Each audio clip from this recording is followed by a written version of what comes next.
जिस अतीक अहमद के खिलाफ पीड़ित परिवारों ने मुकदमा दर्ज कराया उसके परिवार के खिलाफ, वह समाजवादी पार्टी के द्वारा पोषित माफिया है और उसकी कमर को तोड़ने का काम हमारी सरकार ने किया है।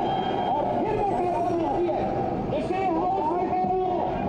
इस माफिया को मिट्टी में मिला देंगे।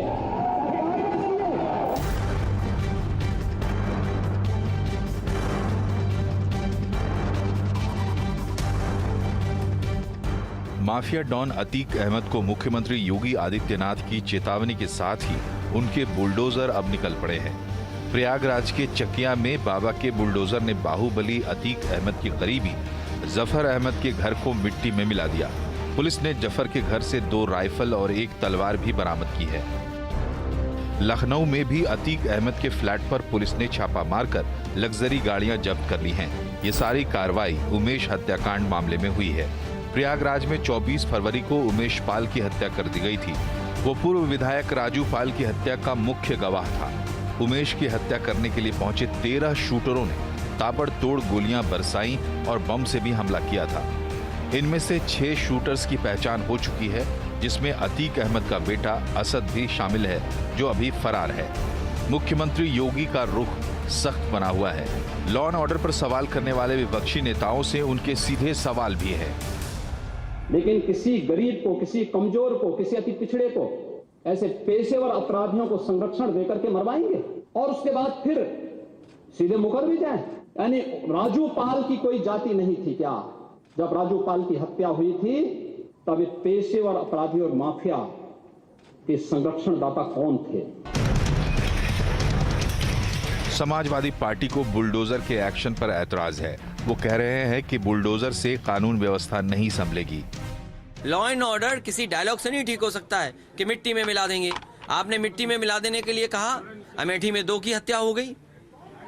तो ये लगातार पुलिस पे काम करने पर और पुलिस के ईमानदार अधिकारियों को जब मौका देंगे तब लॉ एंड ऑर्डर बेहतर होगा। पूरी तरह से कानून व्यवस्था ध्वस्त है, पूरी तरह से मुलजिम पकड़ नहीं पा रहे हैं और बस बुलडोजर का चलेगा। बस सताए जाएंगे लोग, निर्दोष लोग सताए जाएंगे, असली मुलजिम पकड़ नहीं पाए। इस बीच कन्नौज से बीजेपी के सांसद सुब्रत पाठक ने अतीक अहमद को लेकर एक सनसनीखेज बयान दिया है। मैंने कहा कि अगर गाड़ी पलट जाए तो मुझे आश्चर्य नहीं होगा। यदि गाड़ी पलट जाए तो मुझे आश्चर्य नहीं होगा। जब विकास दुबे की गाड़ी पलट गई तो अतीक की क्यों नहीं? अतीक अहमद फिलहाल गुजरात की साबरमती जेल में बंद हैं। एनकाउंटर के डर से अतीक ने अपने संरक्षण के लिए सुप्रीम कोर्ट में याचिका दायर कर दी है। अतीक ने मांग की है कि उसे गुजरात से किसी दूसरी जेल में शिफ्ट न किया जाए। माफिया डॉन अतीक का ये डर कितना जायज है कि योगी की पुलिस उसका एनकाउंटर कर देगी? क्या अपराध होने के बाद बुलडोजर को दौड़ाने का कोई फायदा है भी या नहीं? क्या यह निशानदेही पहले नहीं हो सकती? समाजवादी पार्टी को लेकर योगी का ये आरोप क्या सही है कि उनके नेताओं ने अपने फायदे के लिए अतीक मुख्तार को पलने बढ़ने दिया? उमेश और राजू पाल उनके वोटों की गिनती में नहीं आते हैं। 24 फरवरी को हुए इस हत्याकांड ने पूरे उत्तर प्रदेश को हिला कर रख दिया था, क्योंकि ऐसा जघन्य अपराध 2 साल पहले भी एक हुआ था, जब बिकरू गांव में दुबे ने किया था, जब पुलिस वालों के ऊपर हमला किया था। वैसे ही हमला देखिए, इसमें 2 पुलिस के जो गनर थे उमेश पाल के साथ, उसमें से एक की मौत पहले हो गई थी, दूसरे की भी इलाज के दौरान मृत्यु हो गई है। यानी कुल मिला के 3 हत्याएं हुई हैं। लेकिन उत्तर प्रदेश में जो खौफ होना चाहिए अपराधियों के सर पे, वो नहीं दिखता है। इसीलिए शायद बार बार बुलडोजर चलाने की नौबत आती है और अब तो गाड़ी पलटने की भी बातें कही जा रही हैं। क्या इस तरह के मुजरिमों से निपटने के लिए उत्तर प्रदेश में खास तौर पे, जहाँ पे हम आज चर्चा कर रहे हैं, जिस तरीके से योगी जी ने कहा कि हर जिले में एक है ना, 1 डिस्ट्रिक्ट 1 माफिया, मुझे लगता है उससे थोड़ा आगे बढ़ के कहना चाहिए 1 तहसील 1 माफिया। हर जिले में 4-4, 5-5 माफिया हैं, उन सब से सख्ती से निपटने की ज़रूरत है। लेकिन गाड़ी पलट जाएगी, ये जो बयान दिया गया है, ये थोड़ा कानून के दायरे से बाहर है और एक नहीं 2 बीजेपी के नेता ये बात कह रहे हैं। इसी बात चर्चा होगी कि इन माफियाओं से निपटने का तरीका क्या बुलडोज़र एनकाउंटर है या फिर कोई और भी तरीके हो सकते हैं। लेकिन तरीका कोई भी हो, अपराधियों के दिल में दहशत होनी चाहिए, क्योंकि जो लोग उत्तर प्रदेश के हैं वो जानते हैं कि अतीक अहमद, मुख्तार अंसारी जैसे लोग कौन हैं। बातचीत इसी पे होगी। हमारे साथ जो मेहमान से परिचय कराता हूँ, राकेश त्रिपाठी हैं, भारतीय जनता पार्टी के प्रवक्ता और वरिष्ठ वकील भी हैं। समाजवादी पार्टी के प्रवक्ता आशुतोष वर्मा, बीएसपी के प्रवक्ता धर्मवीर चौधरी और उत्तर प्रदेश के पूर्व पुलिस प्रमुख विक्रम सिंह सर हमारे साथ हैं। साथ ही वरिष्ठ पत्रकार हर्षवर्धन त्रिपाठी जो प्रयागराज से ही बिलोंग करते हैं। राकेश त्रिपाठी, क्या अतीक की गाड़ी पलटेगी? देखिए नीरज जी, भारतीय जनता पार्टी की सरकार बनने से पहले उत्तर प्रदेश में सड़कें गड्ढायुक्त थी, लेकिन अपराधियों की गाड़ियां सरपट दौड़ा करती थी। आज भारतीय जनता पार्टी की सरकार बनने के बाद सड़कें एक्सप्रेसवे में तब्दील हुई हैं, लेकिन इन एक्सप्रेसवे पर अपराधियों की गाड़ियां पलटी जा रही हैं और पलटनी चाहिए।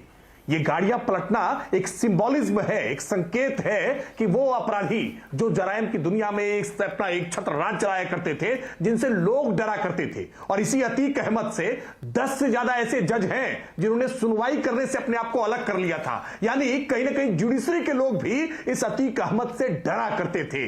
इस अतीक अहमद के खिलाफ गवाहियां नहीं होती थी। आप फर्ज करिए कि 1979 में पहला मुकदमा अतीक अहमद के खिलाफ दर्ज होता है और 1989 से लेकर के और आज 2023 तक अतीक अहमद का किस प्रकार का साम्राज्य रहा। अतीक अहमद को योगी आदित्यनाथ की सरकार आने के बाद से हमने जेल की सलाखों के पीछे न केवल निरुद्ध किया, बल्कि सबसे ज्यादा इनकी संपत्तियों को धूल धूसरित करने का काम किया है।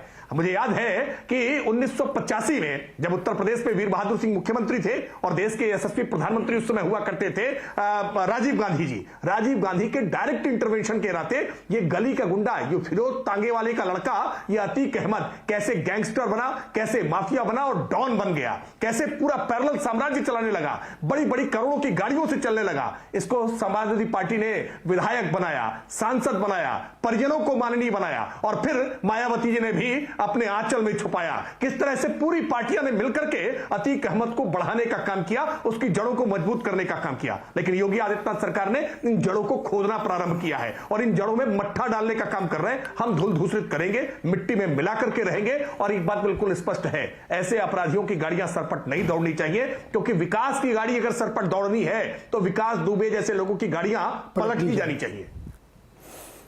आशुतोष वर्मा जी, जब एक अपराधी के खिलाफ कार्रवाई की जाती है तो आप लोग सरकार की आलोचना करते हैं। उस समय ये भूल जाते कि ये आपकी पार्टी से विधायक थे, है ना, सांसद भी थे, सांसद क्या दूसरी पार्टी से थे, लेकिन कई बार विधायक थे। तो जब ये आरोप लगाया जाता है कि आप लोगों ने इनको पल्लवित पोषित किया, तो फिर आप चिढ़ क्यों जाते हैं? क्यों आपको इतना बुरा लगता है? सच्चाई है ना, ये किसकी पार्टी से विधायक थे? देखिए नीरज जी, ऐसा है कि अगर अतीक अहमद गैंगस्टर है, अगर अतीक अहमद माफिया है, जो कि है, उसको अगर भारतीय जनता पार्टी की सरकार के रहते हुए पिछले 6 सालों से, मैं तो परसों जो 24 तारीख को हुआ है, सो गैंग्स ऑफ वासेपुर से कम नहीं कहूंगा। उत्तर प्रदेश के 6 साल के बुलडोजर बाबा तक, जैसे आप लोग बोलते हैं, माफिया राज खत्म करने वाले, अपराध को खत्म करने वाले, उनकी नाक के नीचे डिप्टी सीएम के लोकसभा क्षेत्र के अंदर झोले में निकाल निकाल के बम फेंकते हुए गैंग्स ऑफ वासेपुर कह रहे हैं, और कोई कह रहा है क्राइम कंट्रोल में है। तो मुझे लगता है कि एक बार वापस अपने आप को आत्मावलोकन करे। वो हो नहीं सकता ना धीरज जी। हम तो कह रहे हैं कि आप अतीक अहमद को तुरंत जेल डालिए, उस पर ट्रायल कीजिए, फांसी कीजिए। क्यों नहीं 6 साल से कर रहे हैं? आपने बुलडोजर चला दिया, सब कुछ उसके काट दिए, उसके हाथ पांव काट दिए, ये कर दिए, उसके जमींदोज कर दिया। फिर वो कैसे पल्लवित और पुष्पित हुआ जा रहा है कि 4-4, 5-5 आदमी खुलेआम प्रयागराज की सड़क में गोलियां बरसा रहे हैं, बम फेंक रहे हैं। मतलब तमाशा लगा रखा है उत्तर प्रदेश में। तो ये तो हद हो गई। कौन कहता है कि हम उसको हम चिढ़ रहे हैं? हमारी पार्टी में नहीं था, जब था तब था, खत्म हो गई थी कहानी। समाजवादी पार्टी से कोई लेना देना नहीं है। लेकिन भारतीय जनता पार्टी की नाक के नीचे अगर ये हो रहा है और वो अपनी पीठ थपथपा रहे हैं, आशुतोष वर्मा जी, जब वो ये नहीं, एक मिनट सुनिए ना सर, ये जो इस तरह की बातें आप लोग करते हैं ना, इसमें एक दिक्कत है। मैं भी भाजपा से सवाल पूछूंगा। अतीक अहमद कब गुंडा बना है? 2017 के बाद। उसने कब राजू पाल की हत्या की थी? किस तरह से की थी? एक चुने हुए विधायक को दौड़ा दौड़ा के 2 बार मारा। किसके शासनकाल में?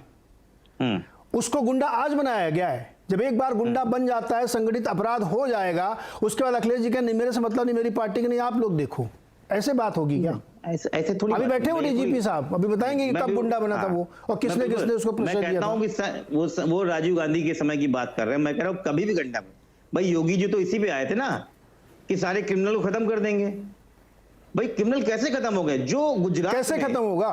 नहीं भाई, तो मैं कह रहा हूँ जो गुजरात में बैठा हुआ यूपी के एक शहर में गोलेबारी और बम चलवा सकता है, उसको डर है किसी चीज का? डर पैदा करने के लिए बुलडोजर चला रहा है। अरे कौन सा बुलडोजर चलाने में तो इतने बुलडोजर की अपने घर में ब्राह्मणों के वहां बेचारे के बुलडोजर चला के दो लोगों ने हत्या कर ली, उल्टी तरफ चल गया बुलडोजर। देखिए मैं बताऊं, अभी कल जो बुलडोजर चला अतीक अहमद के वहां, उन्होंने समझ लिया पुलिस ने कि हाँ भाई बुलडोजर चला दिया। वो घर पता है किसका है? जफर का नहीं, वो जो घर है वो जफर अहमद ANI के पत्रकार हैं, उनके ऊपर चल गया। अब ये तो कोई बताएगा नहीं अरे यार ये कैसे गलती हो गई। मैं बताऊं, देखिए ऐसा है, जस्टिस और रिवेंज इसमें अंतर होता है। उनके घर में मेरी बात पूरी होने दीजिए, मैं बता रहा हूं, अभी उसको बता देता हूं। जस्टिस और रिवेंज में अंतर होता है।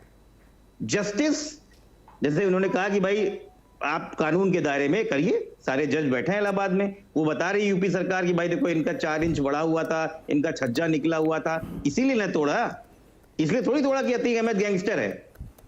ये तो एफिडेविट लिख के दिया है ना सरकार ने। तो जस्टिस कर रहे हैं कि रिवेंज ले रहे हैं? क्योंकि मृत्युंजय कुमार जी ने बड़ा अच्छा ट्वीट किया था कि उपद्रवी याद रखें, हर शुक्रवार के बाद एक शनिवार जरूर आता है, और उस चक्कर में ANI की पत्रकार के घर को तोड़ दिया। अरे भाई कल जौनपुर में, नीरज जी, कल जौनपुर में आप ही के समाज का एक पत्रकार जिसका नाम है देवेंद्र खरे, उसने माफिया गुंडों और जो खनन माफिया हैं उनके खिलाफ स्टोरी करी, ताबड़तोड़ गोलियां मारी गई। अच्छा एक मिनट बताइए, सुनिए ना सर, वो माफिया कौन है? सुन तो लीजिए। नहीं आप मेरी माफिया नहीं बताइए, माफिया बीजेपी नहीं, आप रिवेंज का हिसाब लेना, रिवेंज का। जियाउल हक प्रतापगढ़ में जब मार दिए गए थे तो आपने क्या कानूनी कार्रवाई करके हिसाब पतावर किया, तो बताइए आपने। मारा गया था ना, एक DSP मार दिया गया था। मैं कह तो रहा हूं, जो गलत हुआ उस पर न्यायिक जांच हो जाए, खुलेआम जांच हो जाए। हम तो कहते हैं जो गलत है उसको सजा दे दी जाए। तो भाई न्यायिक जांच की प्रक्रिया के तहत तो बंद है ना साबरमती जेल में, वो तो चल ही रही है, उसमें कौन सा रोकवाई किसी ने कर दी है? साबरमती के जेल में कि अगर कोई अपना टेरर का आतंक चला सकता है तो टोटल लोकल इंटेलिजेंस फेलियर है, टोटल योगी सरकार की विफलता है। राकेश त्रिपाठी जवाब दीजिए। राकेश त्रिपाठी, बाबा जी का एक बाल क्यों नहीं है, दहशत क्यों नहीं है, हाथ क्यों नहीं कांपते बंदूक उठाने से पहले? क्यों नहीं उस मुस्लिम हॉस्टल में जाकर के आपने शूट आउट किया? एक बार भी देखिए, आशुतोष जी ने एक बार भी मरहूम राघवेंद्र सिंह जो गनर थे, या जो संदीप निषाद गनर थे, या उमेश पाल, उनके प्रति संवेदनाएं व्यक्त नहीं कर रहे हैं, बल्कि कह रहे हैं कि आज जस्टिस जी बात को आप घुमा रहे हैं, यानी बुलडोजर चलने पर इनको पीड़ा हो रही है, इनको दुख हो रहा है। गलत बात, ऐसा ही दुख अरबाज खान, नहीं आप सुन लीजिए, पूरी बात सुन लीजिए। अरबाज को जैसे ही एनकाउंटर में पुलिस की गोली लगी, वैसे ही समाजवादी पार्टी के नेताओं का दर्द प्रारंभ हो गया। मैं तो इसलिए सलाह दे रहा हूं आपकी डिबेट में नीरज जी कि समाजवादी पार्टी के नेता ना एक दर्द निवारक गोली अपने पास रखा करें। जैसे ही पुलिस एनकाउंटर में किसी अपराधी को गोली लगे, दर्द निवारक गोली खा लिया करें, क्योंकि ये दर्द बढ़ेगा, दर्द घटेगा नहीं। अगर कोई अपराधी पुलिस कर्मियों पर गोली चलाएगा तो पुलिस अब फूल नहीं बरसाएगी, बोली नहीं देखेगी, ये नहीं देखेगी कि अपराधी किस जाति का है, किस मजहब का है, किस पार्टी का उसको समर्थन है। गोली का जवाब गोली से दिया जाएगा, स्पष्ट तौर पर छूट है। और इसीलिए आज ये अपराधियों में दहशत बनी है। आज अतीक अहमद सुप्रीम कोर्ट गए हैं कि हमको उत्तर प्रदेश मत ट्रांजिट रिमांड न दी जाए, हम उत्तर प्रदेश नहीं जाना चाहते हैं, उत्तर प्रदेश जाएंगे तो कहीं मेरा एनकाउंटर ना हो जाए। माफिया के मन में ये डर यूपी के लिए अच्छा है। और आप कह रहे हैं कि ये दुस्साहसिक घटना हुई है, हम स्वीकार कर रहे हैं दुस्साहसिक घटना हुई है, लेकिन दुस्साहसिक घटने के खामियाजा भुगतना पड़ेगा ऐसा कि 7 पुश्तें कांपेंगी। और आप इस पर स्पष्ट तौर पर कह रहा हूं, हमने संगठित अपराध कमर तोड़ी है। ये दिया जो बुझता हुआ होता है ना, उसकी फड़फड़ाहट जैसा है। अतीक अहमद को जेल की सलाखों के पीछे उत्तर प्रदेश से बाहर, और उसके भाई अशरफ को जेल की सलाखों के पीछे बरेली जेल में हमने निरुद्ध करने का काम किया है। एक एक करके परिजन जेल की सलाखों के पीछे जाएंगे और किसी को बख्शने वाले नहीं हैं। हम तेरा अपराधी मेरा अपराधी, इसने ये रंग का कपड़ा पहन रखा, उसने वो रंग का कपड़ा पहन रखा, उसकी जात ये है, उसका मजहब ये है, इसके आधार पर निर्णय नहीं करते। वर्मा जी बताइए। देखिए अब मैं यही बात करता हूं, मैंने तो नहीं अतीक अहमद को बचाने की बात करी, लेकिन मैं ये जरूर बता दूं राकेश त्रिपाठी जी को, जो ये आप बता रहे हैं ना, वो राजनीति खेल रहे हैं। आप सब ने उत्तर प्रदेश में एक कुख्यात माफिया डॉन ब्रजेश सिंह का नाम सुना होगा।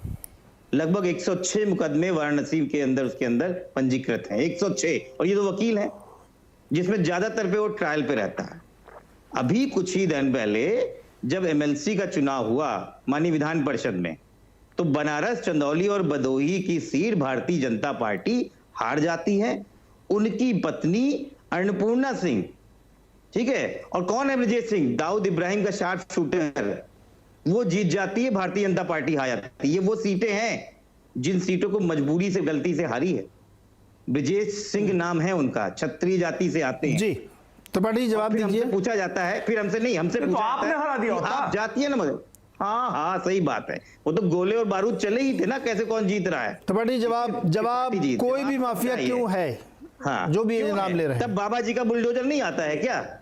जवाब इनको जवाब दे दो। स्पष्ट तौर पर कह रहा हूं, उत्तर प्रदेश की खुली हवा में किसी भी माफिया को सांस लेने दिया जाएगा। जो भी विधि का पालन करेगा वही खुली हवा में आजादी की सांस लेगा। लेकिन अगर किसी अपराधी को अगर कोर्ट से जमानत मिली है, कोर्ट से जमानत पर अगर रिहा हुआ है, तो भी सरकार ने यह प्रयास किया है कि जमानतें रद्द करा करके नए मुकदमे दर्ज करके और कैसे उनको जेल की सलाखों के पीछे भेजा जाए। किसी भी व्यक्ति को आज रंगदारी वसूलने किया, तो हर्षवर्धन जी साथ बैठे हैं, आप पूछिएगा उनसे कि कैसे रंगदारी वसूली जाती थी इलाहाबाद में, तब के इलाहाबाद, आज जो प्रयागराज है। बता रहा हूं जी, चलिए भाषण दे दिया आपने। अब रुकिए, अभी एक और है, एक और पार्टी है जो कहती थी, बता दीजिए। क्रिकेट खेल रहे थे, कई पुलिस कह रहे साहब उनकी वाइफ से आके कोर्ट में आ जाइए, अब वो आराम से घूम रहे हैं, क्योंकि वो भी सिंह हैं, एक जाति विशेष से हैं। अब जाति कार्ड खेलने लगे आप? नहीं, जाति कार्ड नहीं खेल रहा हूँ, और क्या है, हकीकत है ये। अब ये क्या है, सिंह बता रहे हैं आप? क्यों नहीं है, मैं नाम ले मेरी जाति तुम्हारी जाति, यही करते रहे। ब्रजेश सिंह, धनंजय सिंह, उदयभान सिंह, अशोक चंदेल, विनीत सिंह, ब्रजभूषण सर सिंह, चुलबुल सिंह, सोनू सिंह, मोनू सिंह, कब तक हम लोग बोलते रहे हैं? इसमें मुख्तार का भी नाम जोड़ देते। हाँ, तो अच्छा लगता, नहीं जोड़ा ना आपने, नहीं जोड़ा आपने। अरे रुकिए, एक मिनट रुको ना, ये एक और चैंपियन साहब है बीएसपी की सरकार रही, जो कहती थी कि चढ़गुंडन की छाती पे मोहर लगेगी। अरे रुको ना एक मिनट सर, चढ़गुंडन की छाती पे मोहर लगेगी, हाथी पे। ये कब के हैं मुख्तार अंसारी और ये अतीक अहमद? क्या किया था बसपा ने?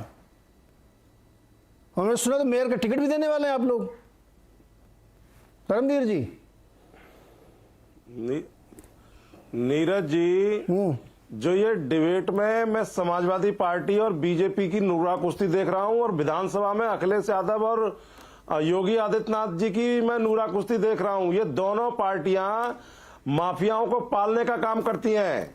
आज एडीआर की रिपोर्ट को अगर आप उठा के देखेंगे तो करीब 125 से ज्यादा एमएलए बीजेपी के दागी हैं, आपराधिक संगीन अपराधों में मुकदमे दर्ज है उनके ऊपर, और इनके 45 से ज्यादा सांसद आपराधिक संगीन अपराधों में लिप्त हैं। तो ये किस मुंह से जो है इस तरीके की लुहावनी बातें विधानसभा में कर रहे हैं और टीवी की डिबेट में कर रहे हैं ये त्रिपाठी जी। और योगी आदित्यनाथ एक संत कहते हैं, अपने आप को योगी कहते हैं, ठोक दूंगा, मिट्टी में मिला दूंगा, ये एक चुने हुए मुख्यमंत्री की भाषा नहीं हो सकती, और संत की तो कभी नहीं हो सकती, क्योंकि उनका जो आचरण है वो दिखावे में तो जो है वो संत है, लेकिन उनका आचरण जो है, उन पर कितने मुकदमे थे योगी आदित्यनाथ के ऊपर, इनके केशव प्रसाद मौर्य के ऊपर कितने मुकदमे थे।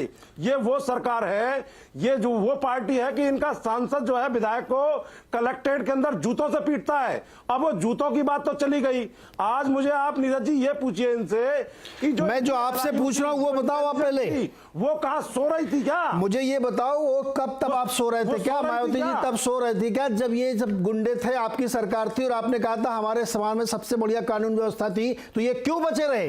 मेरे को ये बताओ आप। तो मैं इनसे पूछूं, अपनी न छोड़ के दूसरे घर आदमी बता रहा है। मैं जवाब देता हूं। हाँ दीजिए।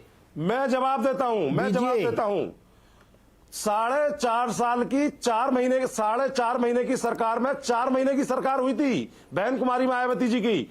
1.5 लाख से ज्यादा अपराधी जेल की सलाखों के पीछे भेज दिए थे और राजा भैया जैसे माफियाओं पर पोटा लगा करके उनको जेल में बंद करने का काम किया था। और ये अतीक अहमद और इनके भाई अशरफ के जितने भी प्रतिष्ठान थे सब मिट्टी में मिला दिए गए थे और ये भाग करके जेल की सलाखों के पीछे छुप गए थे जाकर के सरेंडर करके। तो मेरा आपसे यह कहना है कि बहन कुमारी मायावती जी के लॉ एंड ऑर्डर को आज प्रदेश की जनता याद कर रही है और मैं आपको पूरी जिम्मेदारी से कह रहा हूं नीरज जी कि बहन कुमारी मायावती जी ने अपने तत्कालीन एक जो उस समय वर्तमान के सांसद थे रमाकांत यादव, उन्होंने गरीब की झोपड़ी पर बुलडोजर चलाया था। बहन जी ने अपने सरकारी निवास पर बुला करके उनको जेल भेजने का काम किया था। और इतना ही नहीं, लोकायुक्त की शिकायत पर, लोकायुक्त की जांच में दोषी पाए जाने पर 12 कैबिनेट मंत्रियों को सरकार से बर्खास्त करने का काम किया था। ऐसा आचरण इस भारत की राजनीति में फिर भी प्रदेश में किसी देश में हुआ हो तो आप मुझे बता दीजिए। फिर भी जो संगठित अपराध के कुख्यात माफिया उत्तर प्रदेश में सब ऐसे घूम रहे थे, कोई मिट्टी में नहीं मिला। तभी तो अतीक अहमद है। ऐसा है क्या है नीरज जी। हाँ। मैं आपको एक जिम्मेदारी के साथ और कह रहा हूं। हाँ। ये दोनों प्रवक्ता बैठे हैं, ये वो काम करते हैं। हमारे गांव की कहावत है कि जब सांप निकल जाए तो फिर लाठी पटकाओ, बुलडोजर भेजो। उत्तर प्रदेश में जो बुलडोजर नीति चल रही है ना, ये सुप्रीम कोर्ट ने अभी पीछे एक स्टेटमेंट दिया था क्या? उत्तर प्रदेश में जंगल राज चल रहा है और मैं कहता हूं उत्तर प्रदेश में रावण राज चल रहा है। आज उत्तर प्रदेश में हर 2 घंटे के अंदर एक बहन बेटी के साथ में बलात्कार होता है और ये चिन्मयानंद स्वामी जैसे बलात्कारियों को उनके मुकदमे वापस लेती है सरकार। ये कुलदीप सेंगर जैसे लोगों को महिमा मंडित करती है, उनको बचाने का काम करती है। ये किस मुंह से कह रहे हैं? इनके जो है गृह मंत्री खुद कोर्ट से तरीफ पा रहे हैं। जेल में है भाई साहब। ये सुस्ता की राजनीति करेंगे। कुलदीप सिंह सेंगर जेल में है, सुस्ता की राजनीति करेंगे। गृह राज्य मंत्री के लड़के कानूनी कार्रवाई के तहत जेल में है, प्रक्रिया के तहत चल रही है। समझ में आई बात आपकी? नहीं, जी जवाब दीजिए। टैनी से कब इस्तीफा लेंगे? ये टैनी से कब इस्तीफा लेंगे? ये धनंजय सिंह से लेकर के, ये चुलबुल सिंह से लेकर बताइए राकेश जी, ये ब्रजभूषण शरण सिंह राकेश जी जवाब दीजिए। पहलवानों ने आरोप लगाया, ये कब इस्तीफा लेंगे उनसे? धर्मवीर वैसे अफजल अंसारी कौन है? ठीक, धर्मवीर चौधरी जी, अफजल अंसारी कौन है? धर्मवीर चौधरी जी को फैक्चुअल जानकारी नहीं है। इन्होंने रमाकांत वो एक माफिया है, वो एक माफिया है, लेकिन कोर्ट की कार्रवाई चल रही है ना, बुलडोजर की कार्रवाई सुप्रीम कोर्ट के हिसाब से कानून को नहीं मानते हैं। ये कानून को तार-तार करने का काम करते हैं। हाँ। गरीब की जो है झोपड़ियों को तार-तार करने का काम करते हैं। अब शांत रहो भाई, अफजल उनको जवाब दीजिए। मैंने पूछा अफजल अंसारी कौन है, उसका जवाब दीजिएगा। अभी राकेश बोलिए, अफजल अंसारी कौन है? मुझे नीरज जी की डिबेट बहुत पसंद आती है क्योंकि इस पे पैनलिस्टों को अपनी बात मिलता है। 2 दर्जन लोगों के नाम बता रहा हूँ। धर्मवीर जी अपनी पूछिए, आपकी हिम्मत है तो। धर्मवीर जी अपनी बारी में मैंने पूछा अफजल अंसारी कौन है, तो पूछिए, बताइए कौन है अफजल अंसारी? चुलबुल सिंह, धनंजय सिंह क्यों बने वो टिकट पे? शरण सिंह। रुकिए, राकेश जी जवाब दीजिए। धर्मवीर जी ऑडियो डाउन करना पड़ेगा मुझे, फिर स्मृति लोप के शिकार हो गए या बौखला गए? ऑडियो डाउन करना क्या है, पड़ेगा अपनी बारी में। अतीत की जब चर्चा होती है ना नीरज जी, अतीत की जब चर्चा होती है ना, सपा बसपा के प्रवक्ता ऐसे ही बौखला जाते हैं, अनाप शनाप कुछ भी बोलने लगते हैं। आशुतोष वर्मा जी कुछ नाम गिनाए थे, उन्होंने नाम गिनाया सोनू मोनू का। सोनू सिंह विधायक रहे, मोनू ब्लॉक प्रमुख रहे। इन सोनू मोनू का नाम गिनाया, ये बहुजन समाज पार्टी के टिकट से विधायक रहे, बहुजन समाज पार्टी के विधायक के टिकट से चुनाव लड़े। इन्होंने नाम गिनाया धनंजय सिंह का। धनंजय सिंह बहुजन समाज पार्टी के टिकट से सांसद हुए। इसमें से कोई भी भारतीय जनता जितने नाम गिनाए ना, उसमें और जानबूझ करके उन्होंने बहुत चतुराई से अभय सिंह का नाम छोड़ा, इसलिए क्योंकि वो समाजवादी पार्टी से विधायक है। सच्चाई ये है, मेरा विधायक तुम्हारा विधायक, मेरी जाति का तुम्हारी जाति का, मेरे मजहब का तुम्हारे मजहब का। यही तो सपा बसपा ने इतने समय तक खेल खेला है ना। पूरी जिम्मेदारी के साथ कह रहा हूं, किसी जाति मजहब का भेदभाव किए बिना उत्तर प्रदेश में योगी आदित्यनाथ सरकार ने अपराधियों पर कार्रवाई की और 50 अपराधियों की 1200 करोड़ की संपत्ति को हमने नेस्तनाबूद करने का काम किया, धुल-धुल करने का काम किया। और इसमें कोई हमने जाति मजहब नहीं देखा है। आप नाम जानना चाह रहे हैं, मैं आपकी मनसा अनुरूप, हालांकि माफियाओं के नाम पढ़ के महिमा मंडित नहीं करना चाहता था, लेकिन आपकी मनसा अनुरूप मैं नाम पढ़ के सुना दे रहा हूं। सुंदर भाटी किस जाति का है, मजहब का है, ये आप जोड़ते रहना। कार्रवाई हमने की है। ध्रुव कुमार सिंह, कुंटू सिंह, आजमगढ़ के रहने वाला, उसके खिलाफ प्रभावी कार्रवाई, बुलडोजर चढ़ा करके करने का काम किया है, जेल की सलाखों के पीछे है। अमित कसाना, जी सर, रुकिए राकेश जी, रुकिए बाप, रुकिए सर, राकेश जी रुक जाइए। विक्रम सिंह जी के पास मुझे जाना है। अरे आप लोग अपनी राजनीति में दहशत के पर्याय थे, जिनको आज दहशत जिनके अंदर। राकेश जी शांत। विक्रम सर, आपने तो सर इस प्रदेश की पुलिस को चलाया है, क्या ये जो संगठित माफिया का पूरा एक संजाल है उत्तर प्रदेश में, अब कुछ खत्म हो गया, अभी भी है, देखिए घटना हो रही, तो कह रहा हूँ मैं, है अभी, क्या इनसे निपटने का तरीका आमने सामने वाला ही होगा क्या? क्योंकि कानूनी प्रक्रिया से बहुत समय लगता है, बंद है जेल में, यहाँ नहीं तो वहाँ चले गए, 10 साल मुकदमे चल रहे हैं, बीच में पता नहीं कब छूट जाते हैं, पैरोल पे आ जाता है, ये भी नहीं पता चलता। क्या तरीका है सर, कैसे निपटा जाए? ये जो सरकार ने नीति बनाई है ठीक है क्या? कानूनी प्रक्रिया के तहत ये ठीक है, या ज़बरदस्ती एक बुलडोजर प्रक्रिया शुरू कर दी गई है, या एनकाउंटर की आलोचनाएं होती हैं? आपका अनुभव क्या कहता है सर? नीरज जी, संगठित अपराध का तात्पर्य ही यही है कि उन्होंने एन केन प्रकारेण भ्रष्टाचार, भय और आतंक और राजनीति का सहारा लेकर के अपने आपराधिक साम्राज्य को स्थापित किया है। अब इसके लिए शासन प्रशासन को केवल नियम से चले, यह नियम आपको जो भी आपको विकल्प देती है, समस्त विकल्पों का समावेश करके एक समग्र योजनाबद्ध तरीके से उनको नेस्तनाबूद करें। आप चाहें तो आप मुकदमा लिख लीजिए, राष्ट्र काम निरुद्ध कर दीजिए, 6 महीने बाद, 1 साल बाद फिर बाहर आ जाएगा। लेकिन अगर धारा 14(1) गैंगस्टर्स एक्ट के अंतर्गत आप उनकी चल अचल संपत्ति कुर्क कर दें, जैसा वर्तमान में हुआ है, बहुत अच्छी बात है।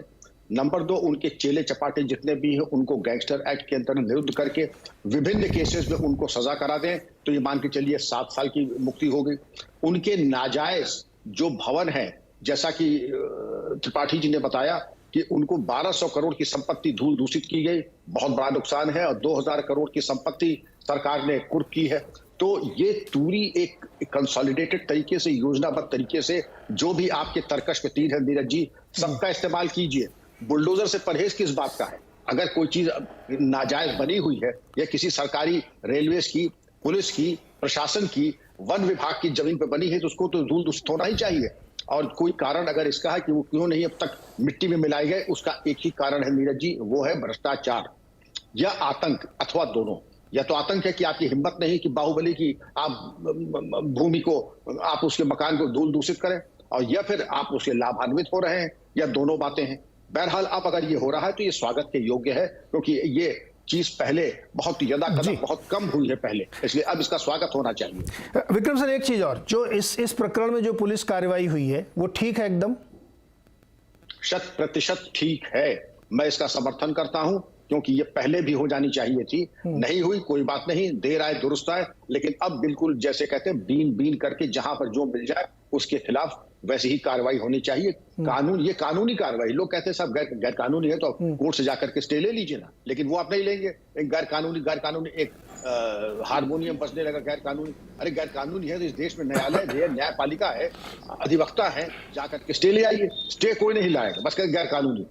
यह क्रिमिनल जूरिस्प्रूडेंस में बुलडोजर का इस्तेमाल नहीं है, लेकिन अवैध संपत्ति और नाजायज और इलीगल कंस्ट्रक्शंस के लिए बुलडोजर है, वहां पे इस्तेमाल करना ही चाहिए। जब सरकार के आपने चुनौती दी है, दिन दहाड़े बम फेंके हैं, दिन दहाड़े 2 पुलिसकर्मियों को शहीद किया है, उमेश पाल जी की हत्या हुई है, तो सरकार अगर अपने तर्कस में जितने तीर हैं उनका इस्तेमाल कर रही तो उसमें आपत्ति आपको किस बात की? विक्रम सर, एक सवाल और, क्या 2017 के बाद से, जब से महाराज जी की सरकार है, अपराध में कमी आई है? संगठित अपराध कम हुए हैं क्या? गुंडे मवाली कम हुए? नीरज जी, 2 बातें। अगर आप ये सवाल इस तरीके से पूछते कि क्या शीर्ष स्तर पे कोई माफियाओं से लाभान्वित हो रहा है, नहीं, और चूंकि लाभान्वित नहीं हो रहा है, अपराध में वांछित गिरावट, अभूतपूर्व गिरावट आई है, क्योंकि ऊपर के स्तर पे, मैं ये नहीं कहता कि हर चीज बिल्कुल ही अमूलचूल बहुत ही सुधर चुकी ना, लेकिन ऊपर के स्तर पे अगर कोई लाभान्वित नहीं हो रहा, ये बहुत बड़ा संदेश और संकेत दोनों है कि माफिया की उल्टी गिनती शुरू हो गई है, और उसके सकारात्मक परिणाम आपके सामने है। कानून व्यवस्था का सुदृढ़ होना और उसको नियंत्रण में रखना। जी सर, मैं सवाल आपसे इसलिए पूछा क्योंकि आपके ऊपर ये आरोप नहीं लगा सकता कोई कि आप तटस्थ नहीं है, किसी के बायस हुई, इसलिए हमने कहा कि आपसे ये सवाल पूछ ले, बाकी तो लोग कहेंगे कि अभी गिनाई रहते हुए एडीआर की रिपोर्ट, पता नहीं कहाँ की रिपोर्ट है। त्रिपाठी जी, हर्षवर्धन, आप तो सर उसी शहर के हैं, अतीक अहमद कौन है ये? देखिए नीरज जी, जब अतीक अहमद पर चर्चा हो रही हो और उस वक्त अगर कोई भी किसी कार्रवाई को, पुलिस प्रशासन की कार्रवाई को नाजायज ठहराने लगता है, तो मुझे लगता है कि वो हम लोगों की बहस कुछ भी हो, टीवी में हम कुछ भी बोल रहे हो, जनता की नजरों से तुरंत उतर जाएगा। और उत्तर प्रदेश की जनता, मैं उसी शहर का रहने वाला हूं, 2005 में जब हुआ था तब तक इस तरह की और बहुत सी घटनाएं हुआ करती थी। और मुझे बहुत विचित्र लग रहा है, कभी इस तरह से जाति धर्म को लेकर ऐसे अपराधी नहीं गिनाए गए। पार्टियां संरक्षण देती रहीं। समाजवादी पार्टी और बहुजन समाज पार्टी से जो रिश्तों की बात है वो दर्ज है, वो बाकायदा हलफनामे में है जब आप चुनाव लड़ने जाते हैं, चुनाव चिन्ह मिलता है। और मैं आपको बताऊं कि कभी ये नहीं हुआ। श्री प्रकाश शुक्ला एक बहुत बड़ा अपराधी हुआ करता था, दुर्दांत अपराधी, उसका भी एनकाउंटर हुआ। उसके पूरे गिरोह को कल्याण सिंह के समय में मार गिराया गया था। एक समय में वो अपराध का बहुत बड़ा चेहरा था, लोग डरते थे, थर-थर कांपते थे। हर शहर में लगभग ऐसे अपराधी थे। अतीक और मुख्तार हर सरकार की जो टॉप हिस्ट्री शीटर की लिस्ट है उसमें शामिल होते हैं। और सिर्फ यही नहीं, दूसरे लोग भी शामिल हैं। मैं ये कह रहा हूं कि क्या उन टॉप हिस्ट्री शीटर्स की लिस्ट में से कोई अभी उस तरह से बाहर है? उसका जवाब ना में है। आप कह सकते हैं कि कई अपराधी हैं जो बाहर घूम रहे हैं, कोई किसी की सजाती भी बता सकता है, कोई निकाल लेगा किसके, लेकिन क्या उनके खिलाफ सरकार की तरफ से कोई कार्रवाई में कमी है? और अतीक अहमद के भी खिलाफ, अतीक अहमद और उसके दोनों बेटे, अतीक अहमद, अतीक का छोटा भाई खालिद अजीम अशरफ, जिसके चुनाव हारने की वजह से राजू पाल की हत्या हुई थी, और जो आरोप सीधे है कि अतीक ने ही मरवाया, और उसके बाद ये उमेश पाल की हत्या हो जाती है। तो ये जो हत्या हुई है, ये निश्चित तौर पर योगी आदित्यनाथ की सरकार के ऊपर बहुत बड़ा सवालिया निशान लगाता है। और किसी भी सरकार को अपने ऊपर लगे सवालिया निशान का जवाब देना यही लोकतंत्र है। और जब हम कहते हैं कि एक घर जो गिराया जा रहा है ये बुलडोजर का न्याय है, बिल्कुल बुलडोजर का न्याय नहीं, बुलडोजर का न्याय होना भी नहीं चाहिए, मैं उसका पक्षधर नहीं। लेकिन एक अवैध तरीके से बना घर, एक घर से आपराधिक गतिविधियां चलाई गई हो, एक घर से पता चल रहा है कि वहां से हथियार असलहे निकल रहे हैं और उसको बेनामी संपत्ति के तौर पर, क्राइम प्लेस के तौर पर इस्तेमाल किया जा रहा है, निश्चित तौर पर वो घर गिनाया जाना चाहिए। और आप क्या कल्पना कर सकते हैं कि जिन लोगों ने गनर्स को मारने में समय नहीं लगाया, कोई पुलिस उनको पकड़ने जाएगी तो वो छोड़ देंगे क्या? वो जिस तरह से हर तरह की, जिसको कहते हैं कि एकदम अति कर देना, वहां जाकर अगर आप उनके पक्ष में किसी भी तरह की बात करते हुए दिखते हैं तो मुझे लगता है कि जनता को ये ठीक नहीं लगता है। हम लोग टीवी की बहस में कुछ भी कर लें, राजनीतिक दल कोई भी चर्चा कर लें, मुझे लगता है कि इलाहाबाद के लोग, प्रयागराज के लोग ही नहीं, पूरे देश के लोग चाहते हैं कि न्याय मिले, न्याय होता हुआ दिखे, डर अपराधी का नहीं होना चाहिए। लोकतंत्र का मतलब यही।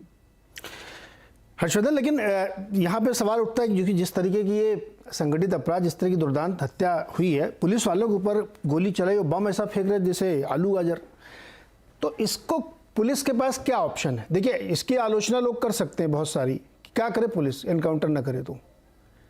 जो 25-30 साल में जिनके कलेजे में इतनी चर्बी चढ़ गई है कि वो पुलिस के ऊपर हमले कर रहे हैं, उनसे कैसे निपटा जाएगा? आरती उतारी जाएगी, उनको गिरफ्तार करके ले जाएंगे, जेल में रखेंगे, हैबस कॉर्पस लगाएंगे, फिर उनका अपराध बताएंगे, ये थोड़ी होगा फिर।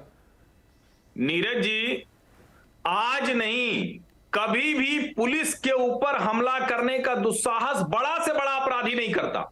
और ये कहा जाता है कि आप पुलिस विभाग के छोटे से सिपाही पर भी, छोटे से मैं इसलिए कह रहा हूं, हायरार्की की बात कर रहा हूं, बाकी सब बराबर होते हैं, कोई छोटा बड़ा नहीं, लेकिन हायरार्की में आप सिपाही के ऊपर भी आपने हमला किया तो आप अपने जीवन के दिन गिनिए। भले ही वो मानवाधिकार कह के सर्वोच्च न्यायालय, उच्च न्यायालय, वो सब प्रक्रिया चलेगी ही चलेगी, और कोई पकड़ा जाएगा तो न्यायालय में उसको फांसी होगी या उसको सजा होगी। लेकिन पुलिस के ऊपर कोई गोली चलाता है तो ये आज की बात नहीं है कि कोई पहली बार ये हो रहा है। और मैंने इसीलिए पहले के उदाहरण बताए, देश के हर हिस्से में ऐसे उदाहरण है। और क्या आप ये कल्पना कर सकते हैं, जिस तरह से बम गोली चलाई गई है, मैं उस शहर में पहले हुआ करता था, बहुत से इलाके ऐसे थे जहां इस तरह की घटनाएं हो जाया करती थी, लेकिन अब ऐसी घटनाएं नहीं होती।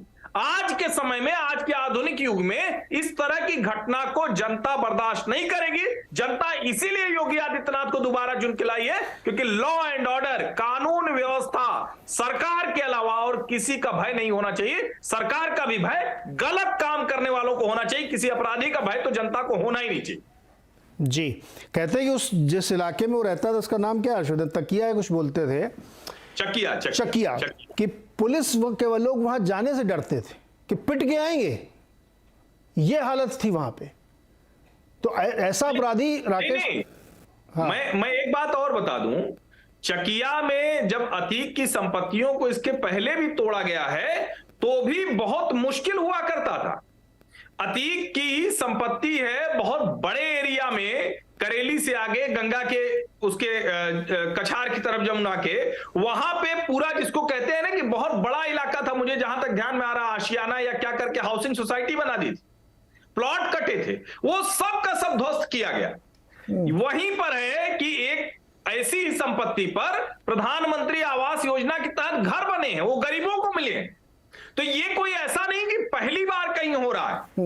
और मैं बार बार कहता हूं कि देखिए, ये बुलडोजर न्याय करता हुआ दिखे, पुलिस गोली चलाती हुई दिखे, ये बिल्कुल ठीक नहीं है। किसी भी लोकतंत्र में, किसी भी व्यवस्था में संवेदनशील समाज इसको ठीक नहीं समझता। लेकिन उस समाज की संवेदनशीलता को इस तरह से चुनौती दी जाएगी तो पुलिस के अलावा और किसको रास्ता? क्या जनता लड़ेगी क्या जाके अपराधी से? क्या वो लड़ेगी क्या ऐसे लोगों से? इसके लिए लोकतंत्र में हम वोट देते हैं। लोकतंत्र में हम इसीलिए वोट देते हैं कि जो वर्दी जिनके पास है, जिनको कानून ने बंदूक दी है, वो ऐसे वालों अपराधियों को दुरुस्त करके रखे, इसीलिए सरकार चुनी जाती है। जी, राकेश त्रिपाठी जी, ये एक सवाल से आप बच नहीं सकते सर, कि अभी भी अगर इस तरह के अपराधी छुपे बैठे हैं जो आके पुलिस पे हमला करें, इस तरह से करें, तो फिर तो ये सवाल जो वर्मा जी पूछ रहे हैं कि सरकार बाद में आगे बुलडोजर चलाती, पहले क्यों नहीं आप उनको ढूंढते अंदर करते हैं? नहीं, मैं नीरज जी बिल्कुल सवाल से बच भी नहीं रहा हूं, किसी सवाल से मुंह मोड़ भी नहीं रहा हूं।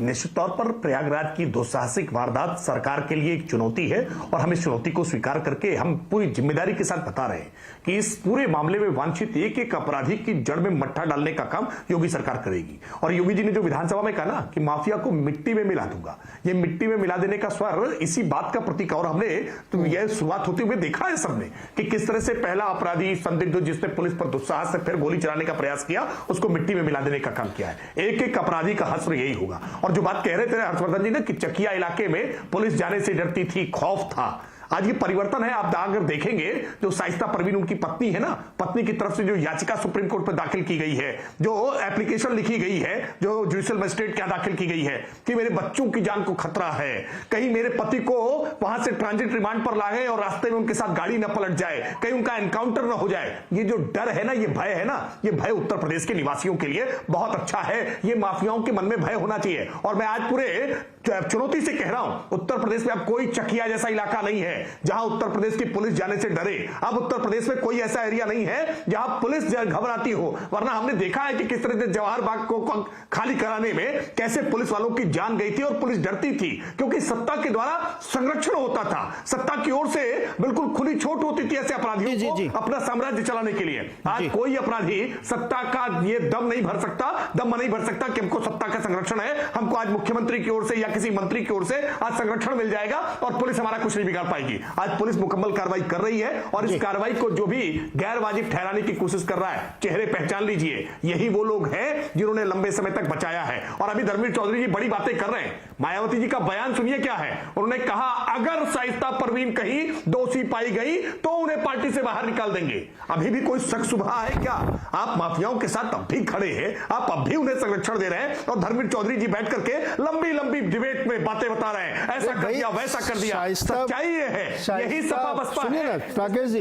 राकेश जी ब्रेक लेना मुझे। सर्वाधिक माफियाओं को बढ़ाने का काम। मैंने तो ऐसी खबरें सुनी कि शाइस्ता परवीन को बसपा से मेयर के लिए चुनाव के लिए तैयारी किया, ऐसी खबरें हैं। मैंने इसलिए पूछा था कि शाइस्ता परवीन को कौन टिकट दे रहा है। अब यहाँ बड़ी बड़ी बातें हो रही हैं। वो नारा याद करिए, चढ़ गुंडन की छाती पे मोहर लगेगी हाथी पे, अब गुंडन के कंधे पे चढ़ गए हैं। छोटा सा ब्रेक लौट के आगे चर्चा बढ़ाते हैं आगे।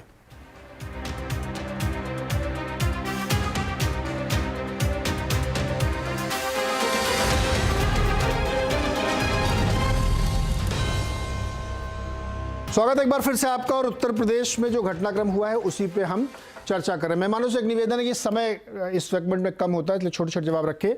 आशुतोष वर्मा जी पहले आप बताएं सर।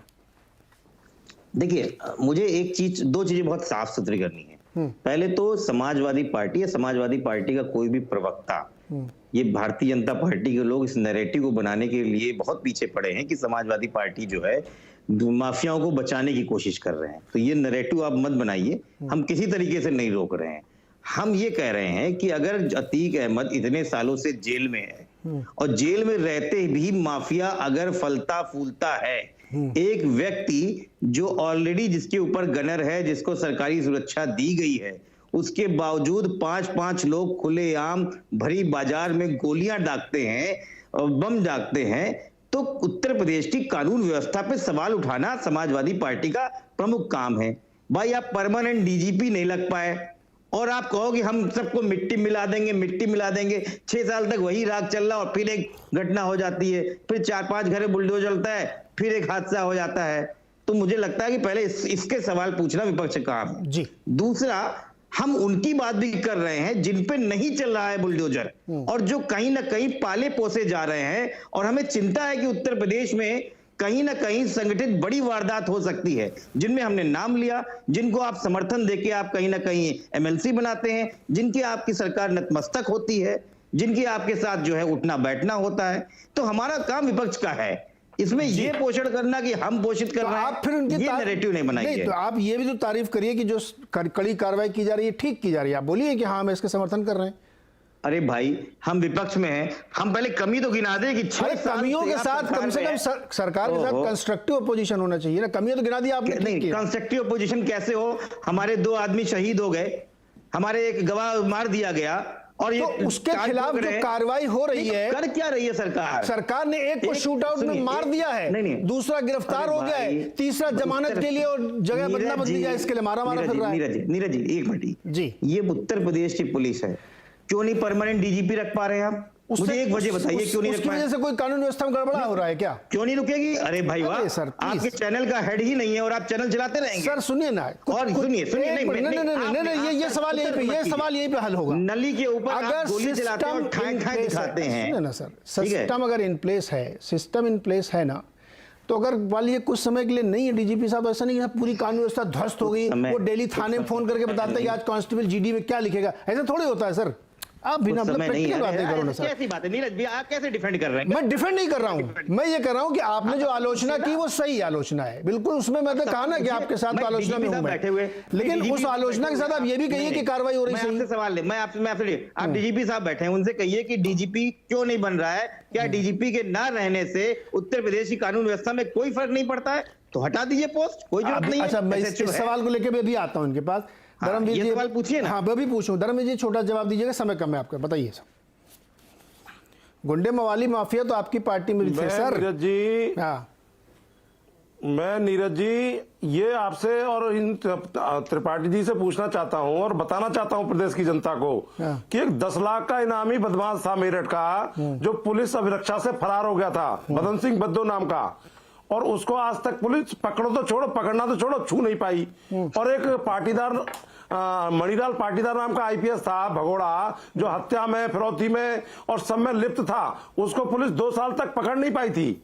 ये पुलिस इंस्पेक्टर के हत्यारों को महिमा मंडित करते हैं। और एक ही बिरादरी के, योगी आदित्यनाथ की बिरादरी के थाने सिपाही से लेकर के और ऊपर तक डीजीपी तक मिलेंगे, लेकिन अब वैभव कृष्ण जैसा आईपीएस जो ईमानदार था, उसने जब पोल खोली इनकी तो उन्हीं को पनिशमेंट दे दिया। जब बीजेपी के गुंडे निर्वाचन आयोग में जाकर के चुनाव को बाधित करने का काम कर रहे थे जी, तो एसएसपी गाजियाबाद पवन कुमार को जो उन्होंने रोका बीजेपी के गुंडों को, मैंने जो सवाल पूछा उसका जवाब नहीं दे रहे सर। इतिहास गिना रहे हैं आज की तारीख में। नहीं, मैंने इस सवाल आप जैसे पत्रकारों का जवाब देने के लिए नहीं बैठा हूं मैं। और किसके जवाब देंगे आप? और किसके जवाब देने के लिए बैठे हैं आप? और किसके जवाब देने के लिए बैठे हैं आप? आपके शब्दों को नहीं करने के लिए बैठे हो क्या? और किसके जवाब देंगे आप? शब्दों को अपने पत्रकारों के जवाब देने के लिए बैठे हुए आप? मैं बीएसपी का पत्रकारों के जवाब देने के लिए बैठे हुए, बीएसपी के हो चाहे किसी पार्टी के हो, जनता की आवाज को आप बैठे हुए हैं। पत्रकार जनता की आवाज लेके आता है, समझ में आई बात आपके? पोल को खोलूंगा जब आपसे पूछा जा रहा है, को भी खोलूंगा। अरे जिसकी पोल खोलना खोलिए, जवाब देते नहीं बन रहा आपसे। गुंडे माफियाओं को आप सपने दे रहे हैं और उसमें बात नहीं कर रहे हैं आप। पत्रकार कहानी सुना रहे पूरी की, हटाइए इनको। ये बहुजन समाज पार्टी का कार्यकर्ता आप जैसे अरे आपके जैसे बहुत सारे प्रवक्ता आते रहते हैं, जब सवाल पूछा जाता है तो दाएं बाएं घूमते हैं। और आपकी पूछ रहा हूं मैं सवाल, मैं पूछ रहा हूं सवाल कि कौन है गाजीपुर का सांसद, किसको मेयर के लिए टिकट के वादा किया गया, बताइए ना, आप क्यों नहीं बता रहे? आपका है और सरकार से सवाल छोड़िए, का भी काम आपका विक्रम सिंह जी को लेकर आइए। जवाब नहीं है आपके पास सर, जवाब नहीं है आपके पास। विक्रम सर, हुक्म दीजिए सर। हुक्म नहीं, निवेदन, सवाल है जी। एक सवाल ये है, चूंकि सर आपका बहुत अनुभव है जनता की समझ के लिए, जानकारी के लिए, जो भी हमें धर्मवीर जी ज्ञान दे रहे थे, बिना राजनीतिक प्रश्रय के इतनी चर्बी किसी के अंदर आ जाती है क्या? और एक दिन में गुंडा बन जाता है कि वो पुलिस के ऊपर हमला करेगा, उसको प्रश्रय दिया जाता है। सर आपने लंबे समय तक पुलिस प्रशासन को चलाया है, और साथ में ये भी बता दीजिए कि अगर कुछ दिन तक डीजीपी साहब नहीं है तो जीडी रोज नामचा नहीं भरा जाता क्या? कैसी बात कर रहे हैं? ऐसा माफिया ढूंढना मुश्किल है जिसको कि शासन प्रशासन और सत्ता का ऑक्सीजन न मिला हो और टॉनिक न मिला हो। वही टॉनिक तो उसकी संजीवनी है। उसी संजीवनी के चलते बकौल आपके उसके कलेजे पे चर्बी चढ़ जाती है। बिना उसके तो वो बिल्कुल फड़फड़ाती हुई मछली होगी और तुरंत उसका प्राणांत हो जाएगा, और जो कि वर्तमान में जब हो रहा है तो लोगों को बहुत कष्ट हो रहा है, क्योंकि वो प्राश्रय और वो सहयोग, समर्थन और सहमति वो प्राप्त नहीं हो रही है। अब आते हैं डीजीपी के ऊपर। जो सांकेतिक रूप में कहा गया है, मैं उसको मीमांसा कर दूं कि यूपीएससी के अनुमोदन के बाद जो सीनियर मोस्ट 3 डीजी रैंक के अधिकारी होते हैं, उनको यूपीएससी के अनुमोदन के बाद शासन के द्वारा एक का अनुमोदन करके डीजीपी बनाया जाता है। ये एक प्रक्रिया चलती रहती है, कभी कभी 6-6 महीने 8-8 महीने तक चलती है, और उस प्रक्रिया में एक कार्यवाहक डीजीपी रहता है। कार्यवाहक डीजीपी होता ही इसीलिए है कि डीजीपी के समस्त अधिकार उसमें निहित होते हैं और व्यावसायिक रूप से वो पूरी तरह से काम कर रहा है, और उसमें किसी तरह की कोई प्रशासनिक कमी या त्रुटि आज तक नहीं है। क्योंकि अगर किसी को कोई मतभेद हो तो सुप्रीम कोर्ट के जो आदेश हैं, अगर आप समझते हैं कि उसकी अवहेलना हुई है तो एक कंटेम्प्ट ऑफ कोर्ट में सुप्रीम कोर्ट जाने का विकल्प है। मैं खुद अपना बता दूं, आप चौधरी साहब इसको सहमत होंगे कि 3 बैच के आईपीएस अफसर 71, 72, 73 को सुपरसीड करके मैं 74 बैच के आधे को सुपरसीड करके डीजीपी बना और लगभग 3.25 साल तक डीजीपी रहा। तो आप तो किसी के डीजीपी के अपॉइंटमेंट को लेकर के त्रुटि निकाल सकते हैं, लेकिन न मेरे समय में कोई सुप्रीम कोर्ट गया, न हाई कोर्ट गया, न वर्तमान में कोई गया। आरोप प्रत्यारोप में नीरज जी कुछ नहीं रखा है। अगर कहीं जनहित के हिसाब से कहीं कोई कमी आती है तो हाई कोर्ट, सुप्रीम कोर्ट के दरवाजे खुले, वहां चले जाइए, वहां कोई जाता नहीं, और इस प्रकार के आरोप और प्रत्यारोप में हम अपना समय बर्बाद करते हैं। बिल्कुल, लेकिन मूल सवाल हर्षवर्धन जी है, देखिए मैं किसी सरकार को डिफेंड करने नहीं बैठा हूं, मेरी तो ये शिकायत राकेश त्रिपाठी जी से भी है कि अगर इस वक्त भी इस तरीके की दुस्साहसी कार्रवाई कर रहे हैं अपराधी, तो ये कहीं ना कहीं सवाल सरकार पे उठता है, और इसका निपटारा आपको करना पड़ेगा कानूनी प्रक्रिया के अंदर रहते हुए। लेकिन ये बार बार ही कहा जा रहा है ना, तो मैं अपनी एक निजी जानकारी और अनुभव के आधार पर बता रहा हूँ, सत्य घटनाएं प्रमाणित की जा सकती है और स्टाम्प पेपर में लिख के दे सकता हूँ मैं कि एक ऐसे नेता को मैं जानता हूँ जो सत्ताधारी दल से जुड़े हुए हैं। उनकी एक बहुत बड़ी ज़मीन उन्होंने खाली कराई थी, लेकिन उस पर प्रशासन ने रोक लगा दी है। इतने पावरफुल हैं, कुछ भी कर सकते हैं, लेकिन कर नहीं पाए आज तक। तो इसलिए ये आरोप में मत लगाइए कि सत्ताधारी दल के हैं तो इसलिए उनके लिए खुली छूट है। हर्षवर्धन जी, लास्ट कमेंट आपका। नहीं नीरज जी, मैं मतलब सुन रहा हूं और मुझे तो अच्छा लगता कि अगर इस दुर्दांत घटनाक्रम के बाद जो अभी हमारे मित्र हैं आशुतोष जी, अच्छे प्रवक्ता हैं, वो जो कह रहे हैं गैंग्स ऑफ वासेपुर जैसा हो गया, तो मुझे तो अच्छा लगता कि अगर अखिलेश यादव सहित पूरी समाजवादी पार्टी वो एकदम से धरने प्रदर्शन पर बैठ जाती, वो कहती कि अगर सबको न्याय नहीं मिलेगा, संदीप निषाद और अब तो ये दूसरा गनर भी वो मर गया, कहीं मुझे दिखा नहीं। जिस तरह से बात कर रहा है विपक्ष, ये कवर फायर देता हुआ ही दिख रहा है। बड़ी मुश्किल है ये, और ये अच्छा कतई नहीं। राजनीति में, लोकतंत्र में अगर राजनीतिक दल अपराधी के साथ खड़ा दिखेगा तो ये अच्छा नहीं है। और अपराधी किसके साथ बड़ा होता है ये कोई कहने की बात नहीं। अगर सत्ता का संरक्षण नहीं मिलेगा तो बड़ा नहीं हो सकता है कोई भी अपराधी। तो मुझे लगता है कि ये बेहतर समय होगा कि नेता अपने काम करने का तरीका बदले, नेता अपराधियों के साथ दिखना बंद कर दे, वरना अगर ये दिखेंगे तो निश्चित तौर पर उनके लिए मुश्किल बढ़ेगी।